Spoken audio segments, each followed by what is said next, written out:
Então, boa tarde. Então, vamos continuar neste caminho de partilha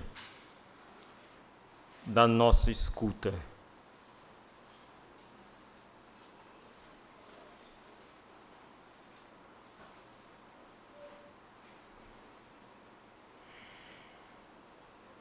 Hoje de manhã,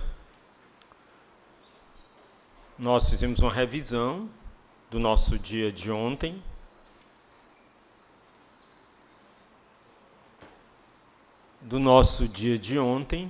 Onde nós começamos sobre essa dimensão do Espírito que paira sobre nós e nos recria.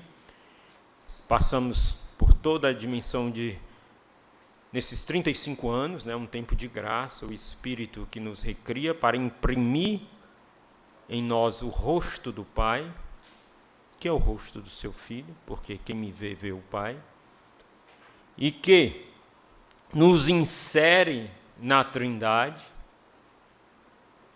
um relacionamento novo com o Pai, com o Filho e com o Espírito Santo, para que inseridos na Trindade, nós possamos entrar na história, já estamos na história, mas na história, proclamar Jesus o Senhor da história.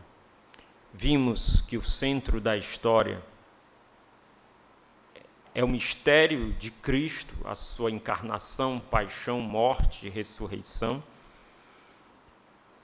Fomos convidados a não ter medo das reviravoltas da história, mas, ao contrário, sabendo que Jesus é vencedor e Senhor da história, pedirmos e suplicarmos e sermos dóceis ao Espírito que nos dá o discernimento para implantar, para encarnar a vitória de Cristo, o Senhor da história, no tempo que se chama hoje, no tempo presente, a cada momento da história. Vimos qual era a pedra de toque, qual é o centro do nosso discernimento, qual é o pé de apoio do nosso discernimento, o ponto firme do nosso discernimento, que é a cruz de Cristo, porque é na cruz de Cristo que brota a força da sua ressurreição. E que quando vivemos nessa dimensão, nós somos capazes de portar os frutos da ressurreição de Cristo na história. Porque a morte age em nós para que a vida haja em vós. Impulsionados pelo Espírito, na história, reconhecendo Jesus Cristo Senhor, nós somos impulsionados a implantar a vitória de Cristo na história. E no meio das tribulações da história, o Senhor, na nossa escuta, nos deu as armas, apoiados na cruz de Cristo, tendo como ponto firme, como ponto de apoio, como sustento a cruz de Cristo, Ele nos dá 3 armas para nós, no decorrer das tribulações da história, caminharmos com confiança, enfrentarmos e superarmos os desafios. E isso foi nos dado através de uma inspiração. A inspiração vinha o sonho de Dom Bosco.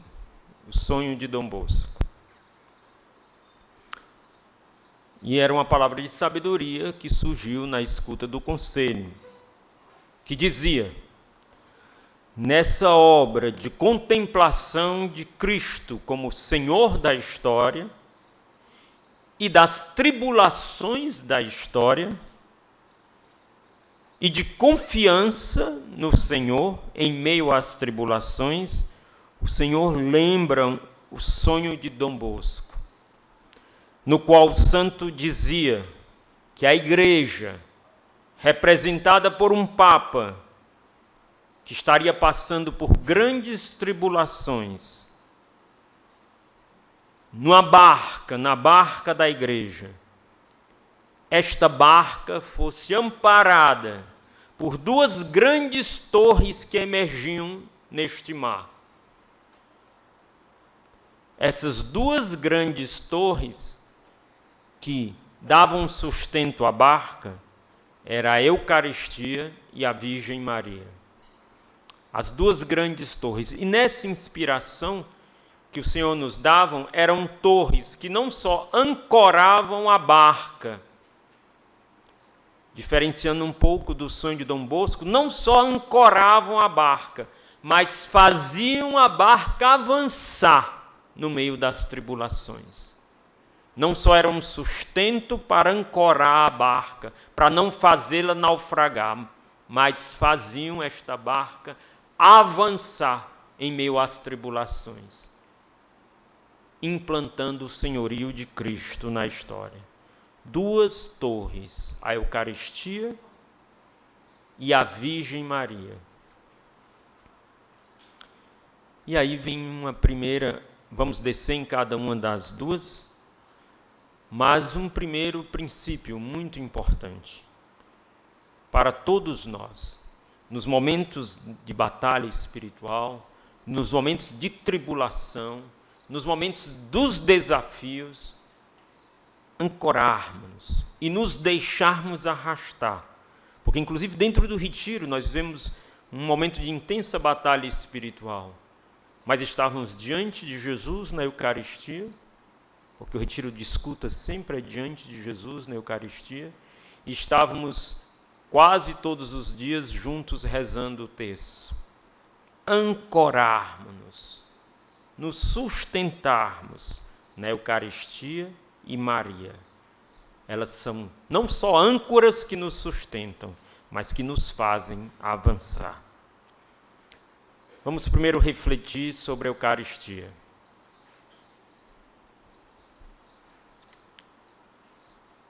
O Senhor foi nos mostrando várias dimensões da vida eucarística. A primeira dimensão que Ele foi nos mostrando, o Senhor nos dava uma visualização, Ele nos recordava de uma das primeiras capas da revista Shalom Maná. Quem tem coleção dela, talvez vá se recordar. Uma das primeiras, se eu não me engano foi a segunda ou foi a terceira. A primeira foi uma capa, foi de Nossa Senhora. E essa, se eu não me engano, foi a segunda ou foi a terceira. Era uma capa que era uma Eucaristia, era um desenho da Eucaristia. E desta Eucaristia vertia sangue, vertia o sangue do Senhor. Se derramava esse sangue.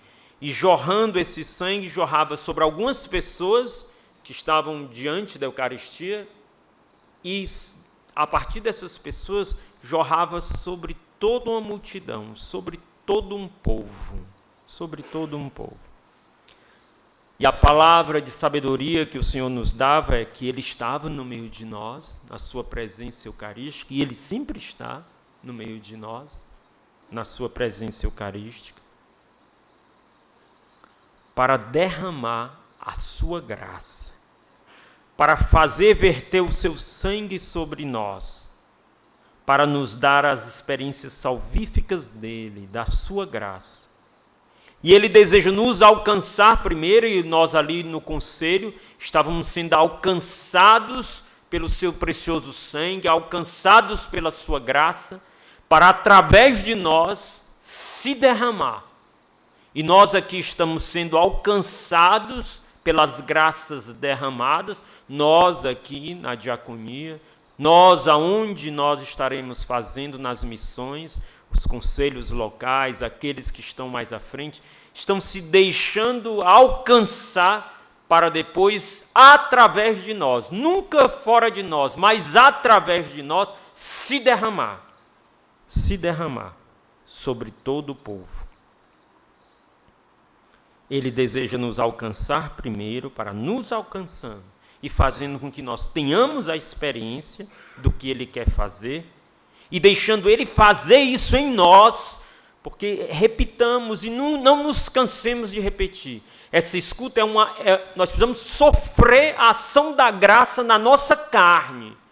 Não são conceitos, não são teorias, Não são planos para a gente poder realizar simplesmente, mas é algo que precisa passar na nossa carne. É algo que precisa, como na Eucaristia, que entra na nossa carne, é algo que nós precisamos mastigar, que nós precisamos ser tomados por ela. Se não passar pela nossa carne, será simplesmente teoria, propaganda. Mas nós vamos fazer a experiência, precisamos sofrer a ação do Espírito, sofrer a ação da graça. Para ir sofrendo no senso positivo, sofrendo a ação da graça, através de nós, fazendo a experiência, nós possamos comunicar, transmitir, derramar, contagiar essa experiência em todo o povo. Fazendo com que todo o povo da comunidade faça essa experiência, sofra essa ação da graça. Para quê? Para que toda a comunidade, fazendo essa experiência, sofrendo essa ação da graça, possa derramar essa mesma experiência sobre toda a humanidade. Sobre toda a humanidade. E aí o Senhor nos dava o entendimento da Eucaristia como esse catalisador da história. A Eucaristia como esse catalisador da história, que vai absorvendo tudo, e ela nos absorve, e se dar a nós, absorve toda a história, e plenifica a nossa história, plenifica tudo que nós somos, plenifica tudo que nós trazemos, plenifica, transforma e plenifica, e derrama o que é plenificado sobre nós, sobre a comunidade e sobre o mundo. A Eucaristia como catalisador da história, que vai absorvendo e que vai planificando a história, os tempos, todos os dias. Tudo é absorvido, para depois planificado, absorvido, purificado, planificado em Cristo no mistério da sua paixão, morte e ressurreição, se dar, se derramar, comunicar e transformar, nos transformar, transformar a comunidade e transformar o mundo. É uma dinâmica, essa dinâmica eucarística, é um movimento pascal. É um movimento pascal. Estão entendendo isso? Sim ou não? Sim ou não? Pois partilha, explica para a pessoa que está do seu lado, dá os detalhes, assim, faz compreender.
Amém. Amém. E o Senhor, como um bom pedagogo, como um bom mistagogo, né? Ele vai nos dando outras imagens para nós podermos compreender ainda mais o que Ele quer fazer, nos dando esta arma da Eucaristia para enfrentar e transformar a história, para se encarnar e transformar a história. E a outra imagem que Ele nos deu na nossa oração foi da coluna de fogo, da coluna de fogo. era uma imagem de uma coluna de fogo. Éramos guiados por essa coluna de fogo, e muitos se juntavam a nós, a partir daqueles que se deixavam guiar por essas colunas de fogo, outros se juntavam. E eram os mais frágeis e os mais feridos. Eram esses que se juntavam, os mais frágeis e os mais feridos. E os mais frágeis e os mais feridos não temiam de se juntar a nós, porque eram atraídos pela coluna de fogo que nos atraía. Pois nós os fazíamos olhar para a coluna de fogo, não para nós mesmos. Nós a apontávamos e mostrávamos, como Moisés no deserto, mostrávamos a coluna de fogo, mostrávamos a serpente no deserto, de bronze, aos mais feridos, aos mais frágeis. E aí o Senhor ia juntando um povo numeroso, cada vez maior, cada vez maior. E os que caíam, os que eram frágeis, podiam ser sustentados uns pelos outros. E nós juntos, unidos, podíamos caminhar à vista dessa luz. E éramos iluminados e aquecidos por este fogo que o Senhor chamava Eucaristia. Eucaristia. E nós encontramos exatamente essa explicação na tradição da igreja. Santo Efrem chama a Eucaristia fogo. Santo Efrem, padre da igreja, diz: quem come deste pão, come fogo. E é queimado por este fogo. Quem come deste pão, come fogo. Esse fogo divino, que como atraía Moisés na sarça ardente, esse fogo divino, essa coluna que conduzia o povo no meio do deserto, este fogo divino que é a Eucaristia, que é o mistério pascal de Cristo, atualizado, real, tornado presente, vivo e eficaz no meio de nós. Que nós, contemplando, nos unindo, entrando nesse mistério, atraímos muitos para também contemplar, se unir e entrar neste mesmo mistério. A coluna de fogo. Uma terceira imagem que o Senhor usou para nos recordar a importância, a fonte da Eucaristia para nós, como arma para transformarmos, implantarmos o senhorio de Cristo na história, a Eucaristia como dom do Pai das misericórdias. Como dom do Pai das misericórdias. E o Senhor nos recordava, então, a parábola do filho pródigo. O pai, no filho pródigo, o que o pai mandou fazer? O que o pai mandou matar para oferecer em festa? O que foi? Um novilho. Mandou matar o novilho para festejar o filho que reviveu. A Eucaristia é o dom do Pai, é o dom que o Pai oferece para aquele que deixou ser perdoado por Ele.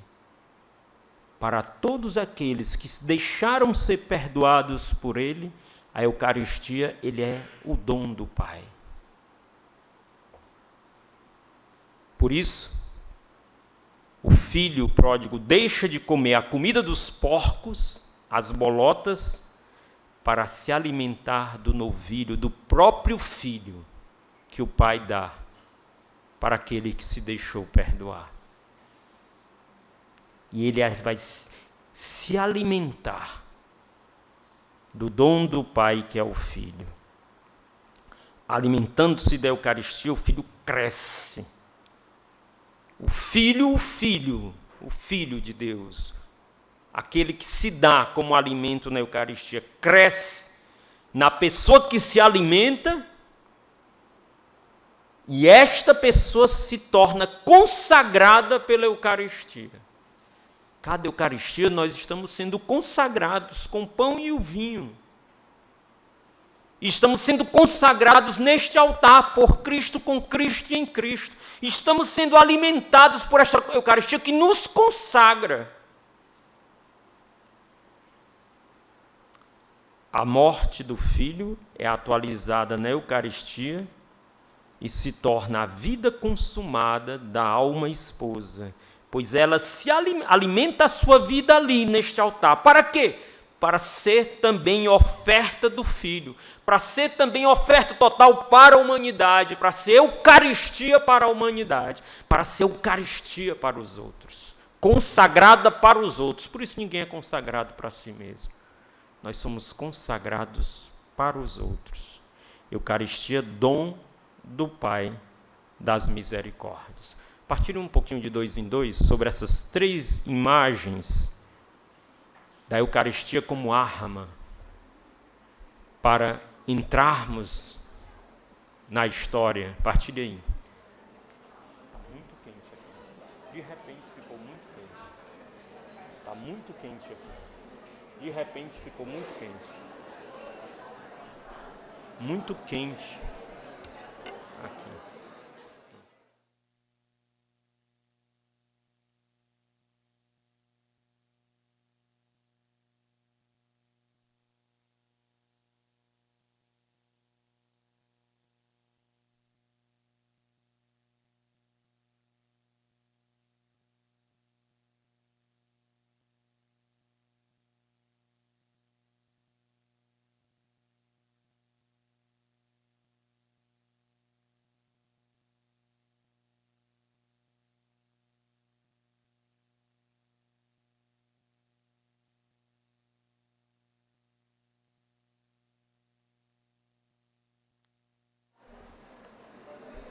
Falando de fogo, eu comecei a ficar muito quente aqui. Aí eu estou pedindo aqui mais fogo, né? Então vamos lá. Então nós vimos a Eucaristia, a imagem da Eucaristia, a Eucaristia como catalisadora da história, a Eucaristia como coluna de fogo, a Eucaristia como dom do Pai das misericórdias. E aí, mergulhando mais um pouco e pedindo mais do seu esforço, na Eucaristia, Jesus se torna, e nós sabemos, se tornou alimento. E veio uma palavra profética, então, durante a nossa escuta. E o Senhor dizia: foi na crucifixão que me tornei pão vivo para todos os homens. Foi pregado na cruz que me tornei alimento para todos os homens. E vós só vos tornareis pão vivo quando não mais resistirdes a serem pregados na cruz. Quando lá estiverem comigo na cruz, ali se tornarão alimento vivo para toda a comunidade e para toda a humanidade. E o apelo do Senhor, que foi para nós e que é para cada um de nós, e para nós aqui, e para você: não resistam a ser pregados na cruz. Não resistam. Na cruz vocês, na cruz, e somente na cruz, vocês se tornarão pão vivo, alimento vivo, unidos a mim na cruz, na Eucaristia, no sacramento da comunhão. Depois de mostrar a Eucaristia como a arma para a transformação do mundo, o Senhor nos mostra a única forma de nós entrarmos neste mistério, vivê-lo na verdade que Ele o é, Não vivê-lo na imagem, na fantasia, não vivê-lo como uma coisa fora de nós, mas vivermos o sacramento da Eucaristia na realidade como ele o é. E a Eucaristia nós recebemos para isso, para nos deixar crucificar com Cristo. E o Senhor então apela, não tenham medo, não resistam, melhor dizendo, a serem pregados na cruz, porque eu os constituí para isso. Na cruz vocês se tornarão pão vivo, alimento vivo, unidos a mim na cruz, na Eucaristia, no sacramento da comunhão. E aí, nesse momento, o Senhor, na escuta, fez um convite esponsal para nós. Então, por favor, ouça com atenção esta profecia e deixe-se convidar. É um convite esponsal do Senhor, centralizando no mistério da Eucaristia, o mistério pascal como centro da nossa vocação. Nós sempre dizemos isso. Qual é o centro da nossa vocação? O amor esponsal. Qual é o centro da vida da comunidade? A Eucaristia. Então, a Eucaristia como união esponsal e fazendo um convite esponsal. Mistério do ressuscitado que passou pela cruz, Jesus, e a imagem era essa, Jesus estendia a mão, sua mão para nós, e nos convida a fazermos o mesmo que ele fez em favor da humanidade. Jesus estende as mãos para nós, dizendo: passa dos conceitos para a vida. Passa dos conceitos para a vida. Vem, vem, vem. Mergulha no meu mistério pascal. Mergulha na Eucaristia. Vem. E é o Senhor, é a imagem, o Senhor estendia a mão e dizia: vem, deixa-te crucificar comigo. Passa dos conceitos à vida. Passa das ideias à vida. Vem, deixa-te crucificar comigo. É uma união esponsal. Deixa-te crucificar comigo. Por amor, não por outro motivo. Por amor, deixa-te crucificar comigo. Por amor, une-te a mim agora. Deixa-te crucificar comigo, para que por amor, também tu possas ressuscitar comigo e tornar-te alimento para a humanidade faminta.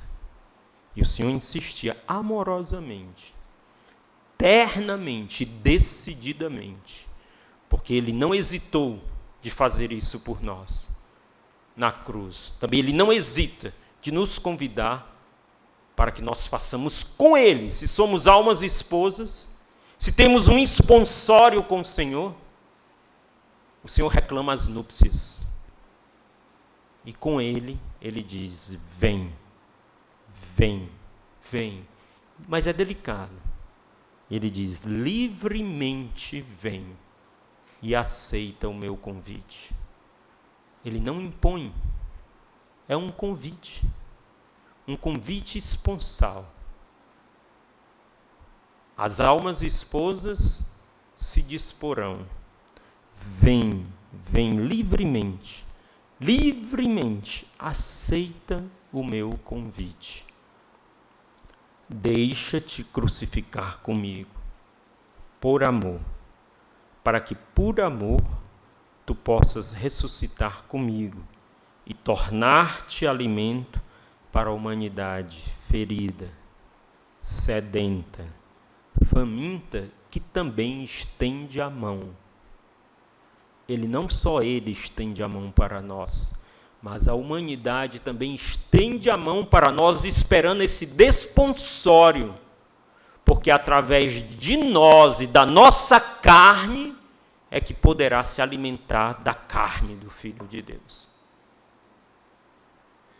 Também a humanidade ferida, sedenta, faminta, que estende as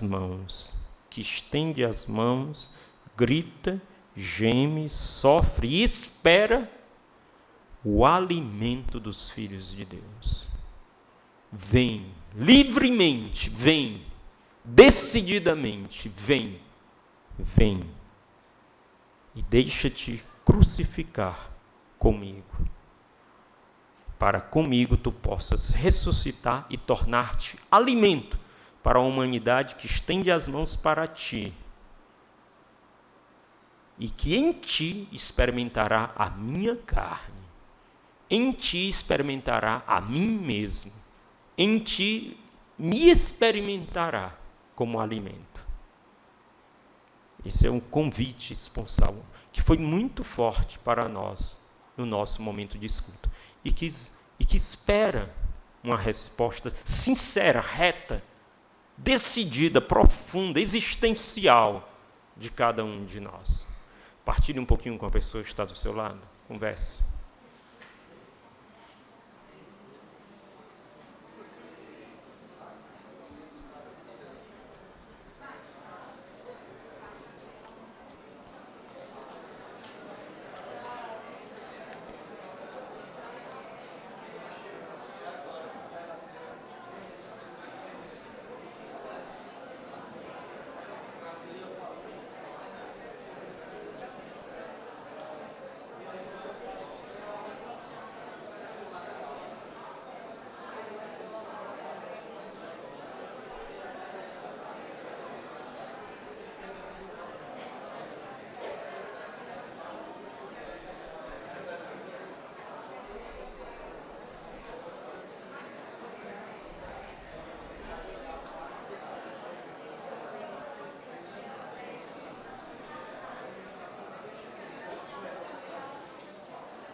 Amém.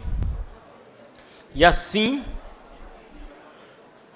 nesse momento da escuta, na Eucaristia, como arma para a transformação da história, o Senhor nos consuma numa união esponsal.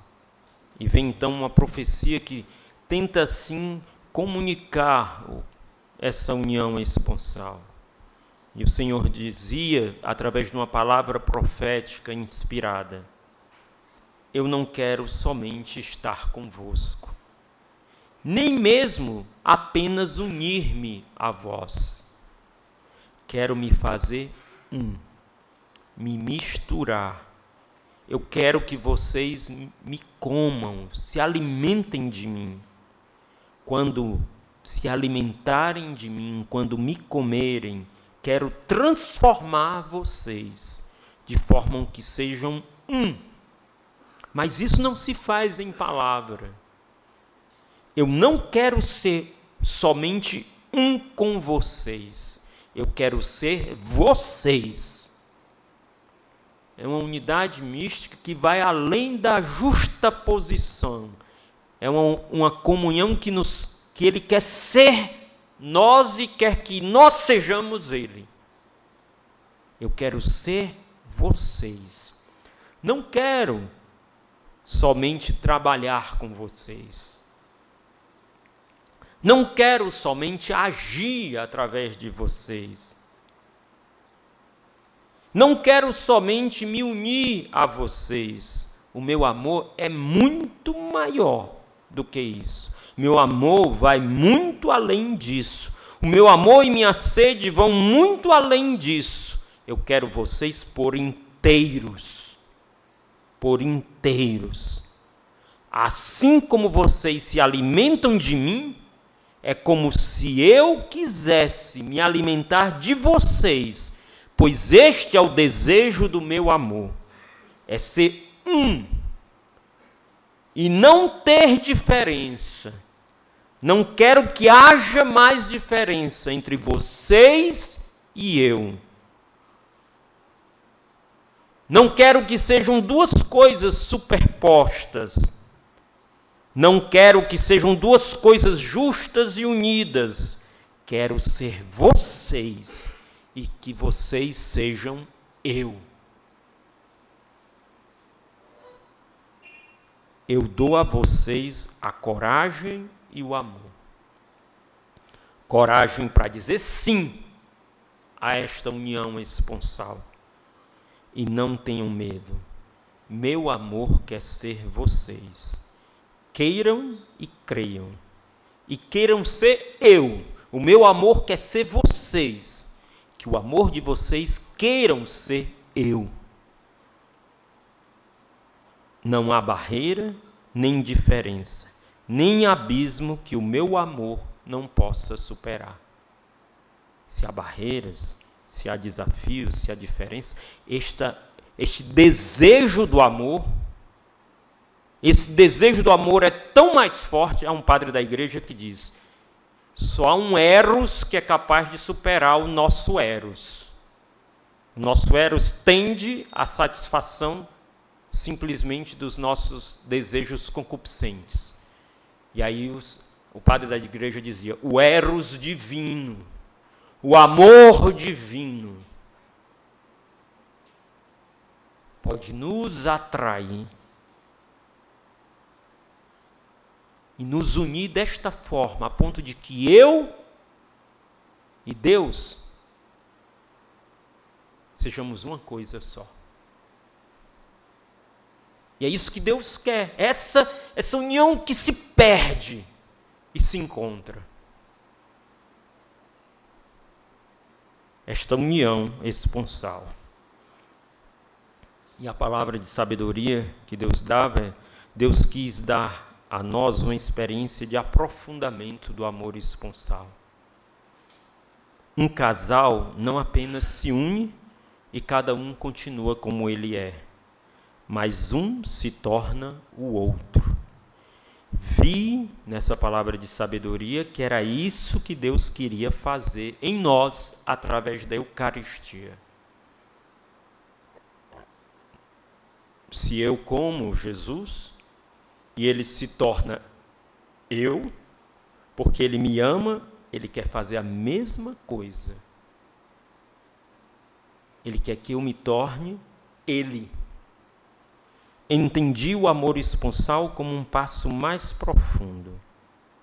Não que um se torne o outro, mas que um é o outro. É o outro. É um ser.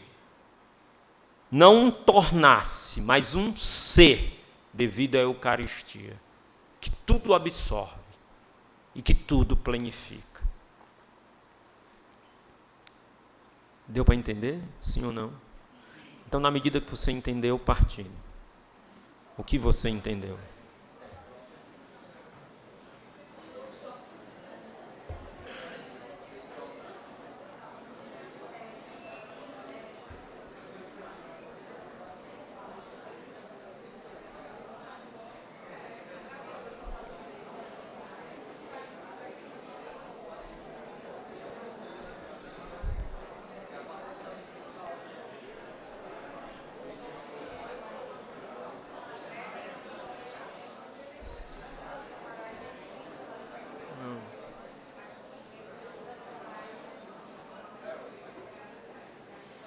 Só bota aí. Não precisa ligar agora, não vai dar confusão.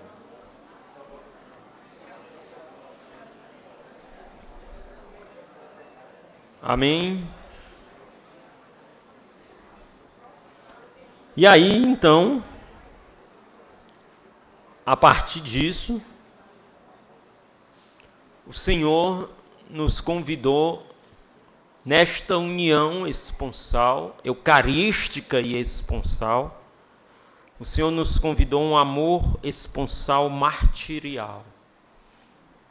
Um amor esponsal martirial. Porque o amor do esposo não se torna, é o amor da esposa. E a dor do esposo é a dor da esposa. Na cruz, a dor do esposo. Na cruz, o movimento da dor do mundo se transforma na dor de Cristo. Vamos evitar andarmos tanto, nos movimentarmos tanto, porque eu termino me distraindo. Perdão. é um limite meu, tá? Então, o amor do... Onde é que eu estava?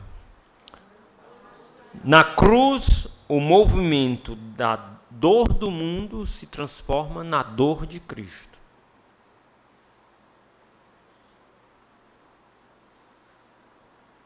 Na dor de Cristo sendo um... Então, nós, o amor da esposa se unindo ao esposo, a dor do esposo se transforma na dor da esposa. E qual é a dor de Cristo? É a dor do mundo. É a dor da humanidade. A dor do esposo é a dor da humanidade. Então, estando a sós com Ele, sendo um só, sendo um com Ele, sendo Ele, nós podemos chorar com os que choram, sofrer com os que sofrem, amar com os não amáveis e consolar os que precisam de consolação. Vamos nos unindo. A dor do esposo não se torna, é a nossa dor. E unido ao esposo, nós podemos com ele consolar a dor do esposo nos que choram, nos que sofrem, nos não amáveis, entrando numa dinâmica de movimento para sermos esses instrumentos de consolação. Esta é a união que o Senhor deseja fazer em nós. E o que acontece? Se levanta então uma batalha para não se consumar esta união, para não sermos Eucaristia. O Senhor nos dava um entendimento de uma batalha muito grande, de tal forma que ficamos dispersos. Essa batalha, ela age nos tornando dispersos, nos dispersando do foco ao qual nós somos chamados. Esta união e este ser Eucaristia, para transformar a história, para implantar na nossa vida e na vida do mundo a vitória de Cristo, o senhorio de Cristo. E a maneira do inimigo de nos fazer resistir é nos dispersar. Nos dispersar. Isso é só uma máscara. Ele nos dispersa através de uma dor, de um sofrimento, de uma circunstância. As circunstâncias vão nos tirando do centro da história, que é Jesus o Senhor. Um sofrimento que vamos passando, em vez de unirmos e tornarmos tudo Eucaristia, nos distrai. Nossas paixões, nossos planos, nossos projetos, é tudo distração. Muitas vezes se transformam em distrações se não estão unidos. Uma verdadeira batalha para que a gente não assuma o que Deus quer para nós. Que sejamos Eucaristia. E sendo Eucaristia, nós possamos nos dar uns para com os outros. Uns para com os outros. E o entendimento de que quanto mais nós... Como é que nós vencemos essas distrações? Unindo a nossa labuta cotidiana à Eucaristia.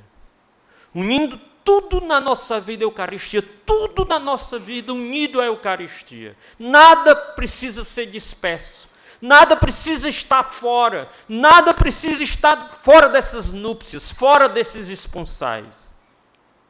Unirmos tudo, toda a nossa labuta, tudo que somos. Nenhum sofrimento pode nos distrair, nenhuma preocupação pode nos distrair, nada. Unamos tudo a Eucaristia, tudo seja fator de união e não de dispersão. E se unimos tudo a Cristo e a Eucaristia, tudo pode ser redimido por ela. A Eucaristia como arma para implantarmos o senhorio de Cristo na nossa vida, na vida da comunidade, na vida do mundo, na história. Partilhei com uma pessoa que está do seu lado, converse um pouquinho com ela, vai lá.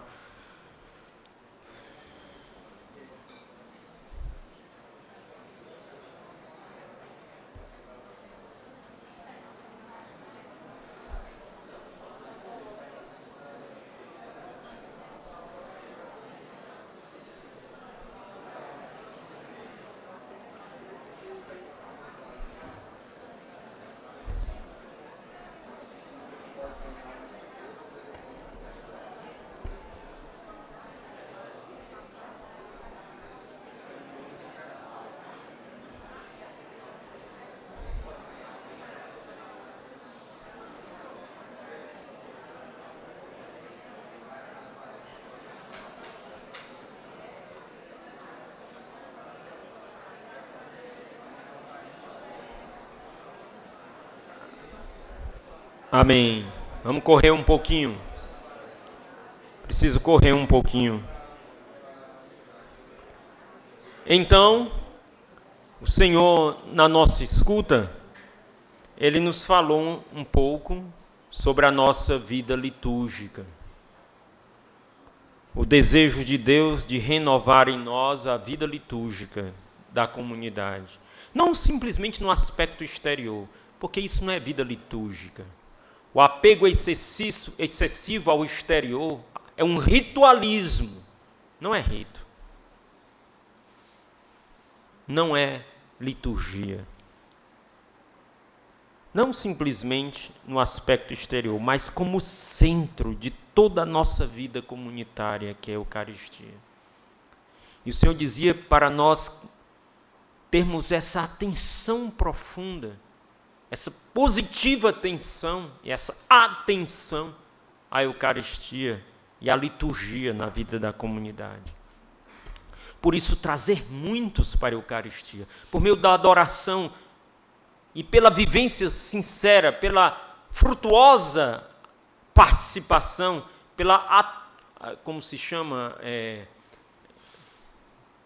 passou batido agora, a participação ativa, porque vinha a palavra, a participação ativa, tá certo? A nossa participação ativa, o nosso reconhecimento e a nossa participação ativa no mistério. Isso, o próprio mistério em nós, veja bem, o mistério em nós, passando por nós, passando pela nossa carne, passando pela maneira, pela piedade, pela sinceridade, pela retidão, como nós o vivemos, atrairá muitos. Atrairá muitos. A adoração, a celebração eucarística, atrairá muitos à Eucaristia. Trazer muitos para a Eucaristia pela intercessão. Não vivermos a Eucaristia, ninguém vive a Eucaristia só para si. Nós vivemos a Eucaristia trazendo todos. Todos que estão confiados, todos que estão no nosso coração, trazermos muitos. Trazermos todos para o mistério eucarístico, para todos serem redimidos no mistério eucarístico. Atrairei todos a mim. E aí, algumas considerações. A importância de renovar o fascínio por Cristo Eucarístico na comunidade. Eu, particularmente, é um desabafo agora, me perdoem, né? Eu não entendo algumas coisas. Quando nós vamos celebrar a Eucaristia, muitas vezes as nossas posturas, porque, por exemplo, uma coisa simples, mas mostra talvez a fragilidade do fascínio na Eucaristia. Se estamos aqui, a gente não vem para perto porque é frio demais. E não participamos bem. Vamos para as beiradas. Se estamos num lugar que não tem ar-condicionado, é quente demais. Então vamos para fora. Parece que a Eucaristia não nos deixamos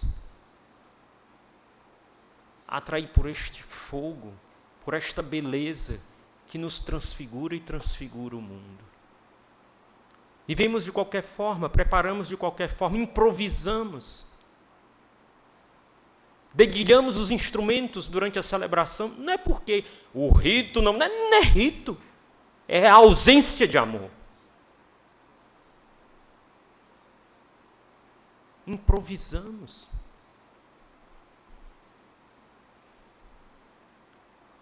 Se é o centro da nossa vida, e se devemos trazer todos a Ele, a ela, como devemos vivê-la? O Senhor deseja renovar o nosso amor à liturgia eucarística. E o Senhor dava a imagem do episódio de Jacó, que vai ser apresentado a Isaac, revestido com a pele que fazia o pai pensar que era o outro filho. Nesta exposição, o Senhor mostrava, é assim o mistério eucarístico. Nós nos revestimos de Cristo e nos apresentamos ao Pai por Cristo, com Cristo e em Cristo. Contemplamos a face do Pai e a face do Pai é impressa em nós, que é a face do seu próprio Filho, que é o Senhor da história e transforma a história. Aí a Eucaristia se transforma neste louvor e nesta adoração que deve estar perenemente no nosso coração e nos nossos lábios. Shalom, dizia uma profecia, tende louvor a este Deus que te salva. Abre os teus lábios, o teu coração, e que tudo em ti louve, adore o Senhor. E que nada se cale, porque através do teu louvor muitas vozes se encaminham àquele que dá vida e salva. Esse é o mistério da Eucaristia. O mistério que nos atrai e que nós sentimos necessidade de, nos tornando Eucaristias vivas, atrair muitos a Ele. Porque quando eu for elevado, atrairei muitos a mim. Partilhe um pouquinho de 2 em 2 sobre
Amém.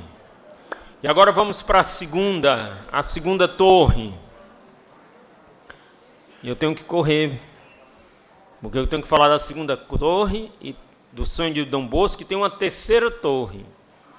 Então eu tenho que falar nesses 15 minutos dessas outras 2 torres. A segunda torre é a Virgem Maria.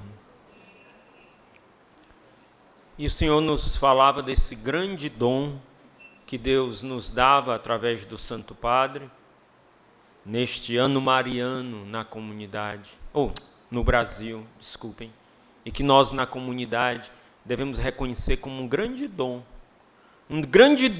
que a Igreja dá para a Igreja do Brasil, e como a nossa comunidade nasceu no Brasil, esse dom se esparrama para onde estamos no mundo.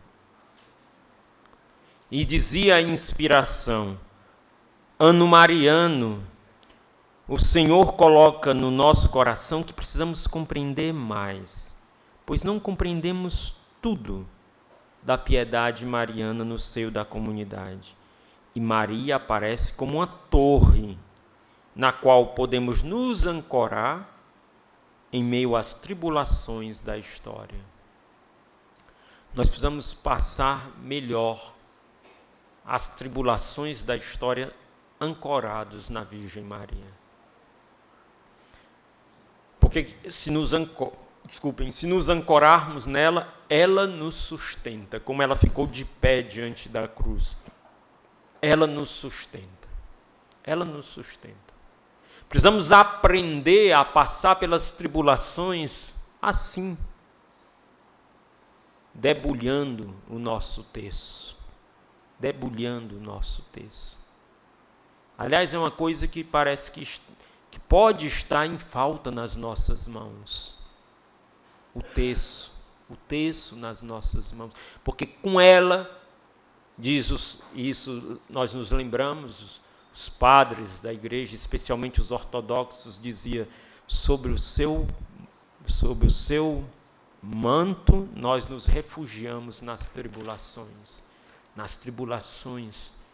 Enfrentar as tribulações na nossa vida, enfrentar as tribulações na vida da comunidade, enfrentar as tribulações do mundo, recorrendo à intercessão poderosa da Virgem Maria.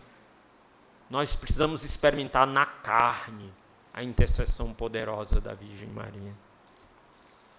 A piedade mariana.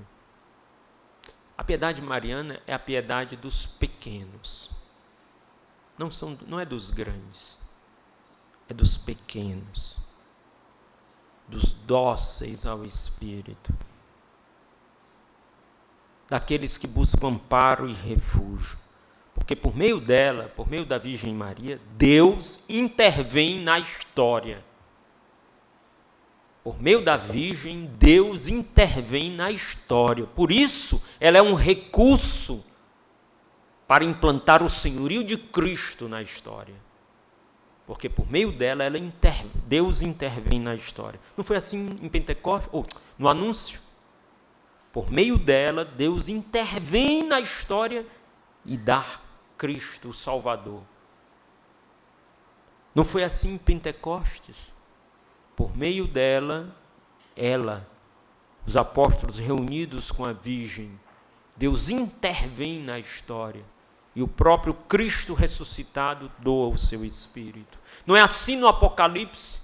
A mulher vestida de sol, pela sua intercessão, não é se encanar, por meio dela, Deus intervém na história. Nos nossos tempos, em Fátima, por meio dela, Deus intervém na história. Em Aparecida, por meio dela, Deus intervém na história. Neste tempo da história, não é diferente. Recorramos à intercessão da Virgem Maria. Por meio dela, Deus intervém na história e implanta o senhorio do seu Filho. Porque ela é aquela que esmaga a cabeça da serpente. Ela é aquela que esmaga. A gente sabe disso, a gente canta isso e tudo, mas a gente não tem noção da poderosa intercessão da Virgem Maria. Porque se tivéssemos, recorreríamos mais e recorreríamos melhor. Ela é que esmaga a cabeça da serpente. E a palavra que vinha no escudo mostrava Nossa Senhora como modelo de vida cristã, na simplicidade, humildade, pureza, confiança, fé e refúgio para nós, porque ela é aquela que esmaga a cabeça da serpente. Ela, junto com a Eucaristia, se torna porto seguro contra os embates do demônio. Precisamos combater as seduções do maligno pela intercessão poderosa da Virgem Maria. E a frase que ressoava neste momento é: não tenham medo, não tenham medo. Se vocês estão unidos à Eucaristia e se estão unidos à Virgem, ela vai na nossa frente, não tenham medo. Ela esmaga a cabeça da serpente. E no tempo que se chama hoje, é ela quem esmaga a soberba das ideologias ateístas, como esmaga o orgulho hipócrita do farisaísmo, seja de um lado, seja de outro. Ela esmaga e ela apresenta o seu filho, o evangelho do seu filho. Nós nunca recorremos à Virgem para ela nos dar outra coisa a não ser Jesus e o evangelho. Por isso, nós estamos sempre e buscamos a contemplação de Cristo por Maria. E durante a escuta, o Senhor nos dava essa palavra de sabedoria. A maneira mais autêntica e fidedigna de contemplar o Cristo, porque nós podemos contemplar o Cristo e podemos contemplar por óticas, muitas vezes, não tão fidedignas. A maneira mais autêntica e fidedigna de contemplar o Cristo é pelos olhos da sua mãe, pelos olhos de Maria. E os olhos dela, se olharmos para os olhos dela, nós vamos sempre ver nas pupilas dos olhos de Maria, Jesus. Sempre. Os olhos delas estão sempre focados no Senhor. E nessa escuta, o Senhor dava uma passagem, um entendimento muito interessante. O Senhor dizia, o Senhor dá a passagem: quem me vê, vê o Pai, disse Jesus. Mas em Maria, nós conhecemos o Filho. Quem quer conhecer mais profundamente as profundezas do coração do Filho, precisa entrar no coração de Maria e permitir que ela entre em nós, para que ela teça em nós, gere em nós, e os padres da igreja gostam dessa concepção. O Espírito gera Maria, gera Cristo, aliás, o Espírito tece, melhor dizendo, Cristo no seio da Virgem Maria. E a intercessão da Virgem Maria faz o Espírito tecer Cristo em nós. Os traços de Jesus em nós. Não é à toa que João é o discípulo amado que revela Deus é amor, porque ele trouxe Maria para casa. Partilhe um pouquinho, para a gente continuar indo avante. Maria como arma, como dom para implantar o senhorio de Cristo na história. Converse um pouquinho de 2 em 2, vá lá.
Amém. A contemplação de Cristo por Maria. Não é à toa que os nossos escritos nos convidam tanto a repetir o nome de Jesus e Maria, que estejam presentes nos nossos lábios. Porque há uma união profunda entre Jesus e sua mãe. e entre sua mãe e o próprio Jesus. Também na escuta o Senhor nos mostrava a presença materna e virginal de Maria. Ela é fecunda sem possuir, nem deixar-se possuir por nada a não ser pelo próprio Deus. A sua fecundidade, ela é poderosa porque ela não possui, nem se deixa possuir por ninguém e nem por nada a não ser pelo próprio Deus. E nos dava a via de Maria, que é a pequenez, a humildade e mais ainda, o não roubar a glória de Deus. Maria é aquela que não rouba a glória de Deus, em nada. A sua presença silenciosa, intercessora, maternal, firme, em nada rouba, mas tudo engrandece a glória de Deus, ou em tudo exalta a glória de Deus. A palavra que Deus nos dava nessa direção é: sentia Deus querendo derramar muitas graças sobre nós, mas como se Deus quisesse ter certeza dessas graças que Ele queria nos entregar, Deus querendo nos entregar graça sobre graça, mas Deus queria ter, como se Ele quisesse ter a certeza, ter um selo na nossa carne, que não tomaríamos a glória dEle, porque tomar a glória de Deus, dEle é um processo de vanglória e destruição de nós mesmos. E essa é a nossa fraqueza. A nossa fraqueza é o desejo de tomar a glória de Deus, de possuir a glória de Deus, de querer possuir a profecia, de querer tomar as coisas nas nossas mãos, de roubar a glória de Deus, de dominar, prevalecer e assim roubar a glória de Deus. Ele dava a visão, a visualização e o entendimento de que Ele queria marcar na nossa carne, de forma que ficasse tão claro que depois, se as pessoas vissem essas graças, as pessoas diriam que não poderia ser nossa, e não poderíamos assim roubar a glória de Deus. Marcados numa aliança de que não tomaríamos a glória de Deus. Deus pede essa disposição do nosso coração de não tomar, não roubar a glória de Deus, fazer uma aliança com Ele. Essa aliança tem um nome. Este selo e esta marca tem um nome: Maria. É nela, nos passos dela, na pequenez, na simplicidade, na ternura dela. Ela em nada rouba a glória de Deus. E a amizade com ela nos capacitará a, como ela, sermos essa serva do Senhor, que em nada rouba a glória de Deus, mas dá e manifesta: o Senhor fez em mim maravilhas. Ela é o caminho mais curto para que Deus faça a sua obra. A força intercessora de Maria nos convida com ela a interceder pela humanidade ferida, pela obra de Deus, pelas pessoas, por aqueles que nos foram confiados. Diante dos desafios na comunidade, diante dos desafios na missão, diante dos desafios que nós temos ao nosso redor, levarmos esses desafios ao coração de Maria. Caminho mais curto para que Deus faça a sua obra. Como intercessores na intercessão de Maria. E por fim, a sua presença de ternura e paz. Na escuta, Deus dava a imagem de Nossa Senhora presente, serena, tranquila, profundamente pacificada e nos dizendo: não tenham medo.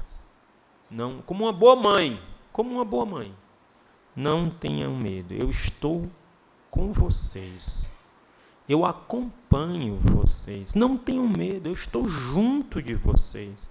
Não tenham medo, eu guardo vocês. Não tenham medo, porque eu caminho à frente de vocês. Não tenham medo, eu estou aqui. Eu estou aqui. Se todos nós nos fizermos um coração de criança, nós sabemos o que significa, nas nossas angústias da nossa vida, ouvirmos a voz da nossa mãe dizer: eu estou aqui. Calma, não tenha medo, eu estou aqui. Meu filho, eu estou aqui. Ela está aqui. Uma presença materna, uma presença virginal, uma presença de segurança, uma presença de ternura e paz da Virgem Maria. Uma arma, no seu sentido positivo, de construir e de implantar o senhorio de Cristo, o príncipe da paz. Partilha rapidinho, bem rapidinho, porque eu vou pedir 10 minutinhos de licença de vocês para me alongar um pouquinho. Permitem ou estou cansado demais? Claro que vão permitir, né? Quem é que vai dizer não, né? Ô Moisés, misericórdia. Mas vai, partilha aí, porque eu tenho que terminar essa parte para poder ir para a última, no último intervalo, ou a próxima pregação, tá?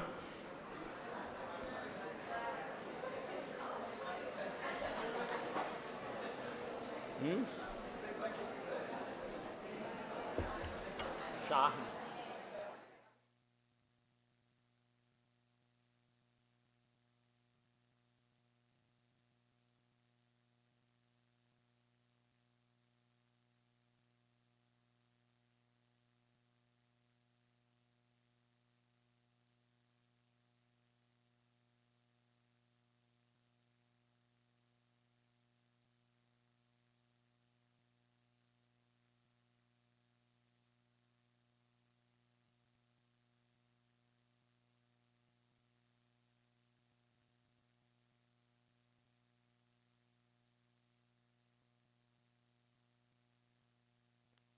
Amém?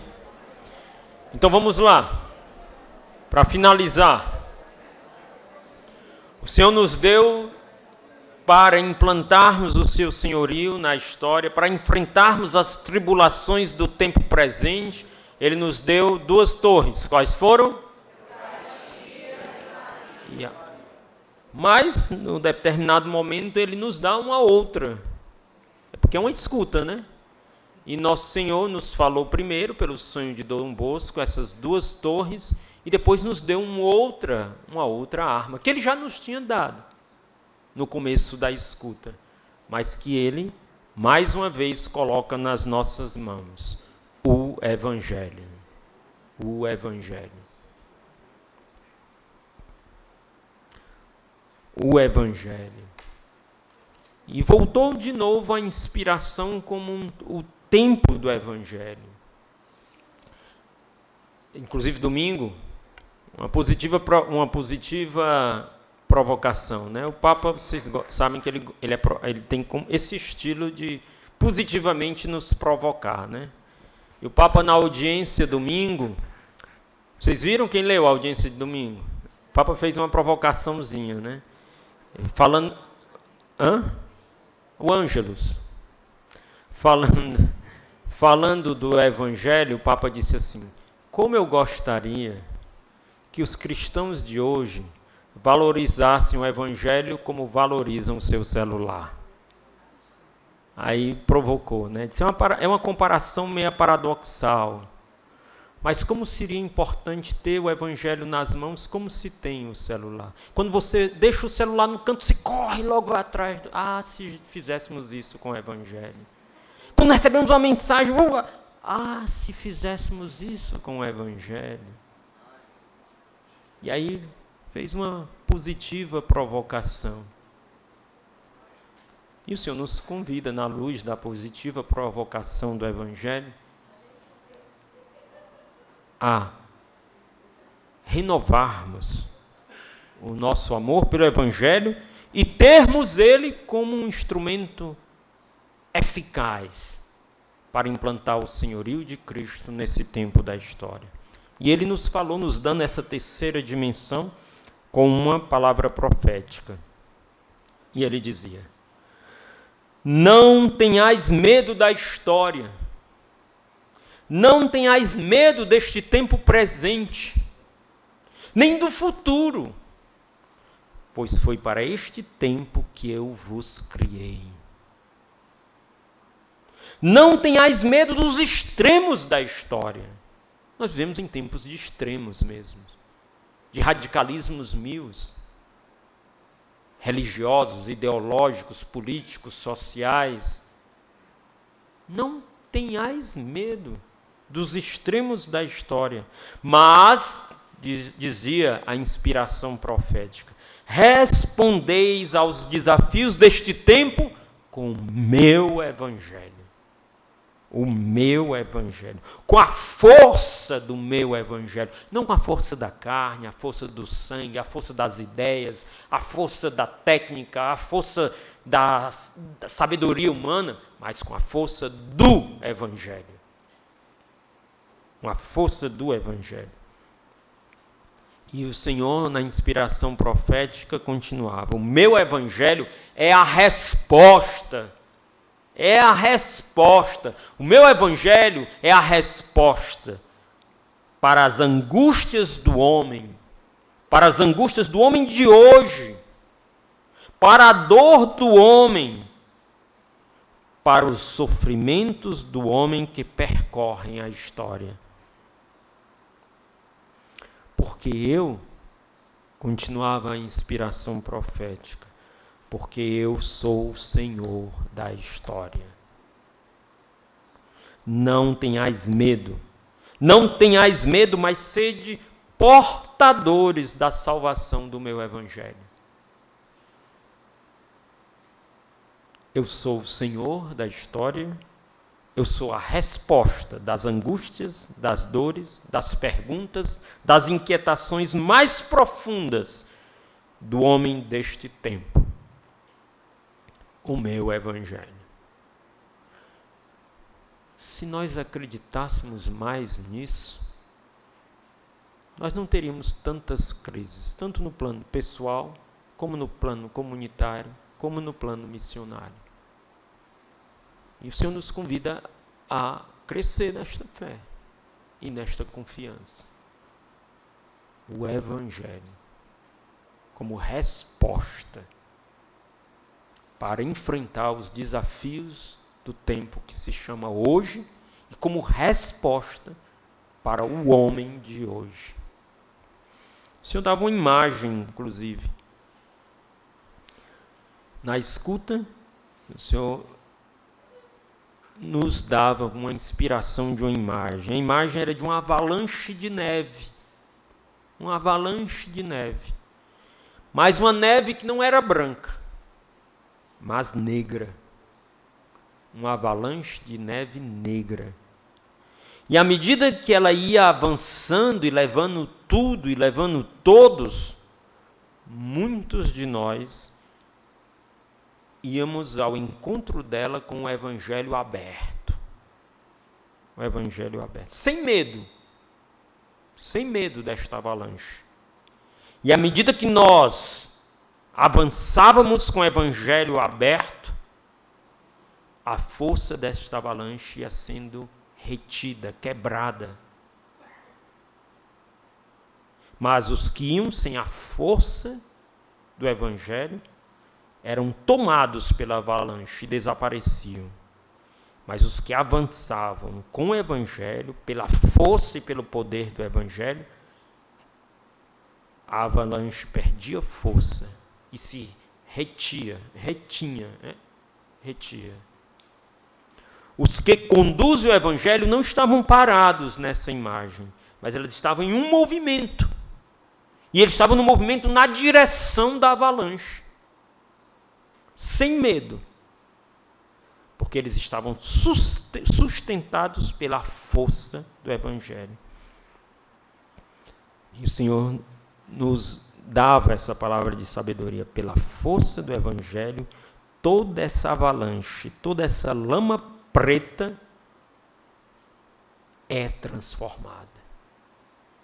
No mundo de hoje, nós podemos dizer que sofremos uma verdadeira avalanche. no mundo, nas famílias, na vida dos jovens, na cultura, nas redes sociais, internet, televisão, jornais, política. Uma verdadeira avalanche. E nós somos convidados não de fugir dela, não de nos proteger dela, mas avançar com a força do Evangelho. Com o Evangelho nas mãos, no coração e nos lábios. Foi isso que os primeiros cristãos fizeram. E anunciaram a força do querigma, e a força do querigma transformou. É isso que Deus nos chama a fazer, acreditar na força do Evangelho, acreditar na força do querigma que pode transformar tudo, até as avalanches mais negras da história. A força da vivência e do anúncio do querigma. O Senhor também dava uma outra imagem, nós estamos terminando. A imagem de arames farpados, prendendo os nossos missionários dentro de casa. Dentro de casa. Arames farpados, prendendo os nossos missionários dentro de casa. Arames farpados que impedem os missionários saírem de si mesmos. E das casas comunitárias para anunciar o Evangelho. Para anunciar o Evangelho. Nessas horas, as nossas casas, que devem ser refúgio e fogo de fraternidade, nesses momentos se transformam em arapucas de morte. Se nos refugiamos, em vez eles arames farpados que nos impedem de sair para anunciar a força do Evangelho. E o Senhor dizia numa palavra profética: eu quero imprimir em vossas vidas pessoais e em vossas relações comunitárias o meu Evangelho. O Evangelho vivido que será proclamado. No fundo, nós nos refugiamos nas nossas casas porque nelas nós não vivemos o Evangelho. Porque se vivêssemos o Evangelho nos poria numa força de centrípeta. É isso mesmo, físico? Nos poria para fora. Centrípeta. Não centrífuga, centrípeta. É ou não é? Centrífuga é para dentro. Então, depois vocês se reúnem em conselho e uma parte diz ou centrífuga e nos empurraria para fora. O Evangelho vivido deve ser proclamado. Quer imprimir em vossa carne o Evangelho, quer imprimir em vossos relacionamentos comunitários o Evangelho. Assim ele será anunciado. Imagens, muito interessante essa imagem. Imagens de irmãos se ferindo dentro de casa, exatamente por não tomarem este remédio do Evangelho. E por não estarem dispostos a anunciar o Evangelho. Quando a gente não está disposto a anunciar o Evangelho, a gente se fecha. E quando a gente se fecha, o que a gente termina bebendo é o veneno, e dando veneno uns para os outros. E a gente fica brigando dentro de casa, em vez de estar fora anunciando o Evangelho.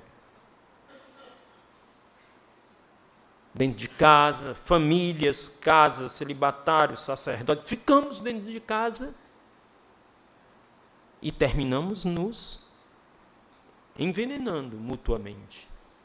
E se saímos, anunciamos, imagem de irmãos se ferindo dentro de casa, exatamente por não tomarem este remédio do Evangelho, por não curarem as feridas comunitárias e feridas pessoais, e feridas de sua história com o Evangelho, e por não anunciarem o Evangelho.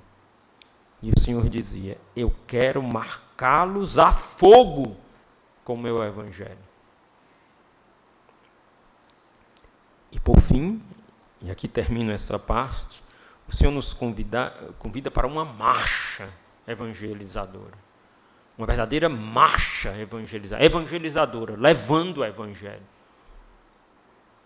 Entregar-se sem medo a uma nova marcha evangelizadora de esperança e entusiasmo, com o evangelho no coração e nos lábios, alimentados pela Eucaristia e apoiados por Maria. Enfrentarmos e transformarmos a história, com o evangelho no coração e nos lábios, alimentados pela Eucaristia e apoiados por Maria. Estes são os dons que Deus nos dá para enfrentarmos o tempo que se chama hoje e implantarmos na história o senhorio de Jesus, Jesus como o Senhor da história. Amém? Louvado seja nosso Senhor Jesus Cristo. Nós vamos dar um intervalo e após o intervalo a gente vem com a pregação final.